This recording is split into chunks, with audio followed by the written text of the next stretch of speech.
ये most important theorem है, प्रमेय है। कौन सा? चक्री चतुर्भुज के सम्मुख कोणों का योग 180 अंश होता है।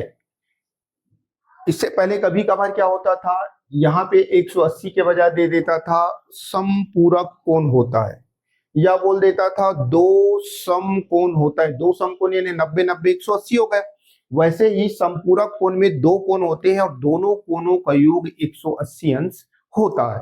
अर्थात बोले तो ये तीनों का मतलब वही हुआ, अर्थात क्या 180 अंश।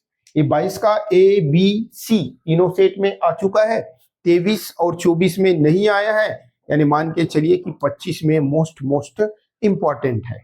राइट, चलिए अब यहाँ पे आप देखिए क्या दिया है, सिद्ध कीजिए कि चक्री चतुर्भुज के सम्मुख कोणों का योग 180 अंश होता है। तो चक्री चतुर्भुज क्या है, मतलब ऐसे चतुर्भुज, चक्र बोले तो हमारे दिमाग में क्या आएगा, गोल आकृति, गोलाकार आकृति, अर्थात क्या वृत्त।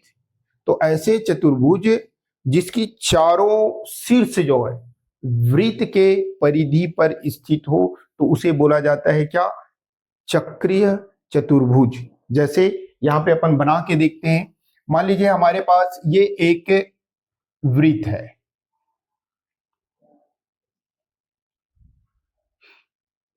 ये हमारे पास एक वृत्त हुआ जिसका केंद्र क्या है, ओ है। राइट, अब अपने को क्या बोल रहा है कि ये एक, इसमें एक क्या है, चक्री चतुर्भुज है। चक्री चतुर्भुज अपन बना लेते हैं, ये इस प्रकार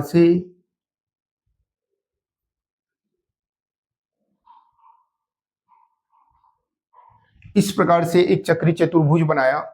इस चक्री चतुर्भुज में अपन क्या करते हैं, नाम दे देते हैं ए बी सी और ये डी। देखिए चारों बिंदु, चारों शीर्ष वृत्त के परिधि पर है, इसलिए हम इसको क्या बोलेंगे, चक्रीय चतुर्भुज बोलेंगे। हो गया। अब क्या बोल रहा है, चक्री चतुर्भुज केवल हमारे पास दिया है, उसमें क्या है, एक चक्रीय चतुर्भुज, चक्रीय चतुर्भुज ए बी सी डी है, इतना ही बस दिया है। सिद्ध क्या करना है कि सम्मुख कोणों का योग, दो जोड़ा कोण है, आमने सामने वाले कोणों को जोड़ने पर 180 अंश आता है। जैसे यहाँ पे ए का सम्मुख सी है और सी के सम्मुख क्या है, ए है। इस कारण से दोनों का योग क्या हो जाएगा, अर्थात कोण ए धन कोण सी बराबर 180 अंश। राइट, उसी प्रकार से कोण बी और कोण डी दोनों का योग कितना आएगा, दोनों का योग 180 अंश आएगा। ये अपने को सिद्ध करना है।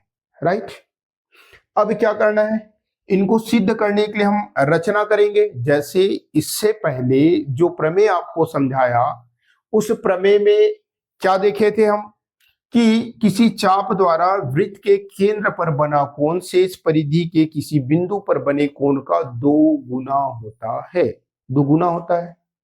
ठीक है, तो उसी टाइप से लाने के लिए हम क्या करेंगे,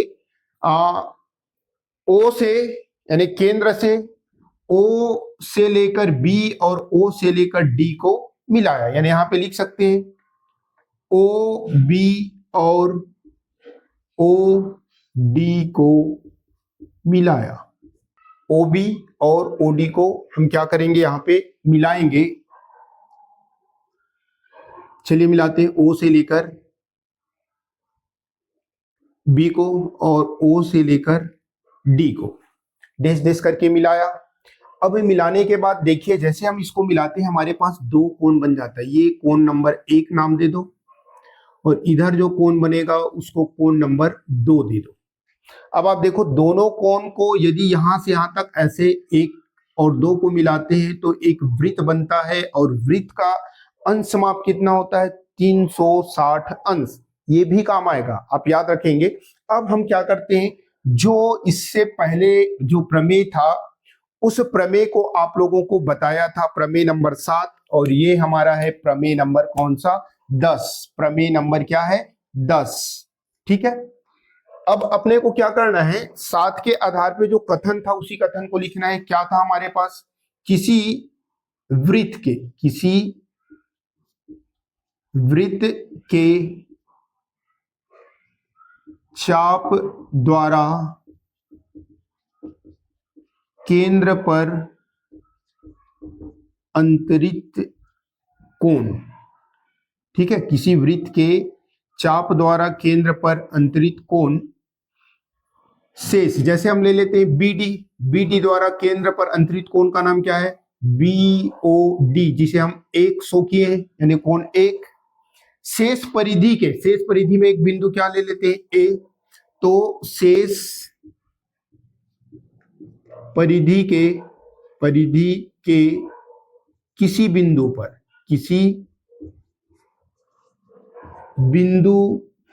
पर बने कोण, ठीक है, शेष परिधि के किसी बिंदु पर अंतरित कोण या बने कोण भी लिख सकते हैं, बने कोण का दुगुना होता है, ये कथन लिखना है। बुक में अलग टाइप से दिया है, थोड़ा लेंदी दिया है, समझने में आप लोगों को परेशानी होगा, तो ये तरीका अपनाओगे तो आसानी से अच्छे से बना पाओगे। चलिए, यानी इससे हमारे पास क्या पता चल रहा है, यानी यहाँ पे उसमें क्या दिए थे, BOD, जिसको हम क्या लिखे थे, AO, इसको लिखे थे AOB, और उसको क्या लिखे थे, ACB। अब यहाँ पे और शार्ट कर दिए, क्या कर दिए, BOD के बजाय 1 नंबर दे दिए इसको, यानी कोण 1 जो है 2 गुना है, किसका 2 गुना है, कोण A का। समझ आया? इसी कथन को लिखना है और ऐसे लिखकर इसको दे देना है समीकरण नंबर 1। ये हुआ हमारा समीकरण नंबर 1। ठीक है, अब आप देखो, 1 जो है 2 गुना है कोण A का। इसी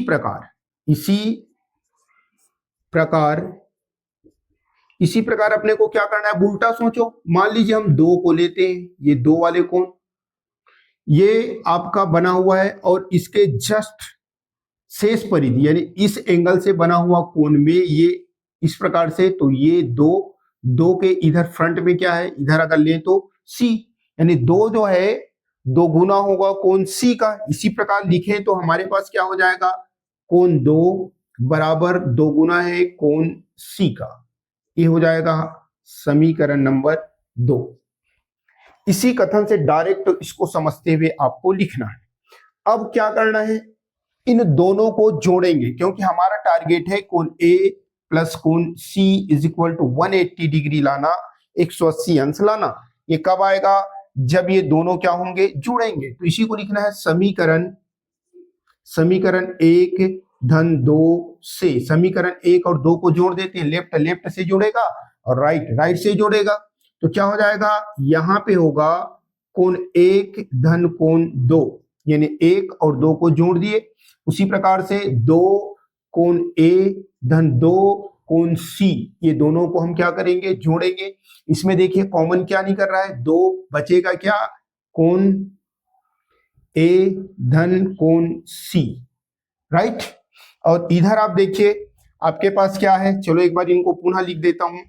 अगर यहीं पे लिखना है तो एक बार नहीं लिखेंगे तो भी चलेगा। यहां पे आप देखो, चूंकि क्या लिखोगे, वृत्त का अंश माप से, वृत्त के अंश माप से इन दोनों के स्थान पर, यहां पे मैं समझाया गोलाकार आकृति, यानी वृत्त का अंश माप होता है कितना, 360 अंश।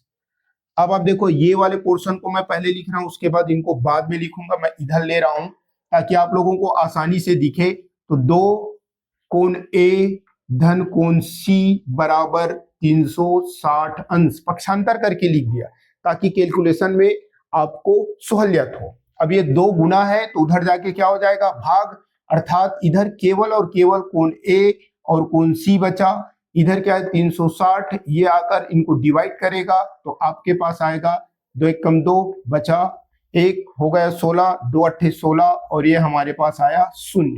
तो कोण ए धन कोण सी बराबर आया कितना 180 अंश। यानी पहला हमें जो सिद्ध करके लाना था वो हमारे पास आ गया। अब दूसरा तो लाना बहुत ही आसान है, क्योंकि हमको पता है कि चतुर्भुज के चारों कोणों का योग 360 अंश होता है, ये तो हम जानते हैं। जब दो कोण 180 है तो नेक्स्ट बचे हुए दो कोण भी 180 अंश ही तो होगा, फिर दूसरा आ जाएगा। चलिए देखते हैं क्या होगा। चूंकि चतुर्भुज के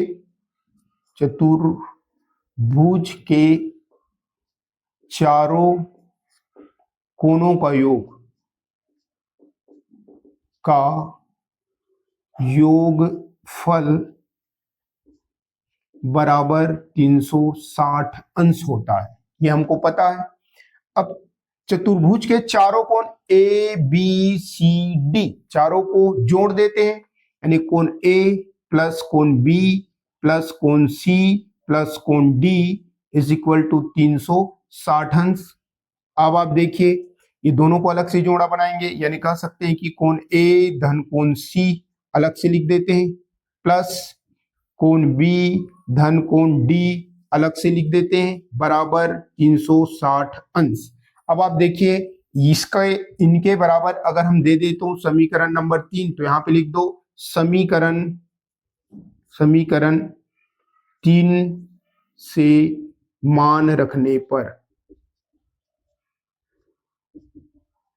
समीकरण 3 से अपन मान रख देते हैं। मान रखेंगे यानी क्या, इनके स्थान पे क्या लिखेंगे 180 अंश, तो लिख देते हैं ये 180 अंश, राइट।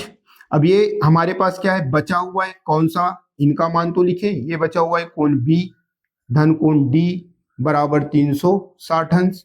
ये प्लस है कुछ नहीं, यानी प्लस है तो उधर जाके माइनस, अर्थात 360 अंश में यदि 180 अंश क्या होगा माइनस होगा, तो इधर हमारे पास क्या बचा, ये तो चला गया, तो कोण बी प्लस कोण डी इज इक्वल टू कितना आया, राइट 360 माइनस 180, 18 दूनी 36 यानी 2 गुना होता है, यानी दोनों में क्या आएगा हमारे पास, ये शून्य में शून्य गया शून्य, हासिल आओगे 16, 16 में 8 गया 8 और यहाँ पे 2, 2 में 1 गया 1, यानी 180 अंश आया हमारे पास कोण बी धन कोण डी इज इक्वल टू ये है, राइट। अब आप देखिए समीकरण 3 से पता चल रहा है कि कोण ए धन सी बराबर 180 अंश, समीकरण ये वाले से पता चल रहा है हमारे पास क्या, कोण बी धन कोण डी बराबर 180 अंश। अतः दोनों से पता चल रहा है, अतः यहीं पे इनको और लिखना है तो लिख दो कोण ए धन कोण सी बराबर 180 अंश दोनों को। अब यहाँ पे लिखना है, क्या लिखना है, अतः जो कथन है उसी को लिख दो, चक्री चतुर्भुज के सम्मुख कोणों का योग 180 अंश होता है। चक्रीय चतुर्भुज के सम्मुख कोणों का योग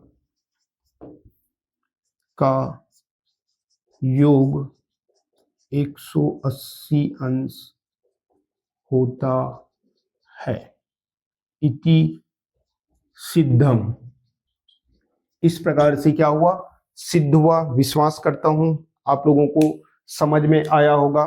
एक चीज और याद रखना, चक्री चतुर्भुज के जो सम्मुख कोण होते हैं उसमें 2 कोण होते हैं और दोनों का योग 180 अंश होता है। कभी कभार पेपर में क्या होता है ऑब्जेक्टिव टाइप से दे देते हैं, बोल देते हैं कि चक्री चतुर्भुज का एक कोण मान लीजिए 100 है, चक्री चतुर्भुज का एक कोण क्या है 100 अंश है, तो उसके सम्मुख कोण का मान कितना होगा, क्योंकि 2 कोण होते हैं, एक को 100 बता दिया तो दूसरा कितना होना चाहिए, क्योंकि दोनों का योग 180 होना चाहिए, एक 100 है तो कितना और चाहिए कि 180 बन जाए, यानी 80 अंश चाहिए। तो इसी टाइप से आपको याद रखना है, कभी कभार आ जाता है। विश्वास करता हूं कि ये प्रमेय आपको समझ में आए होंगे, मोस्ट इंपॉर्टेंट प्रमेय है, अच्छे से देख लेना, अच्छे से समझ लेना, राइट। पुनः वीडियो देखने के लिए आप सभी को बहुत बहुत धन्यवाद।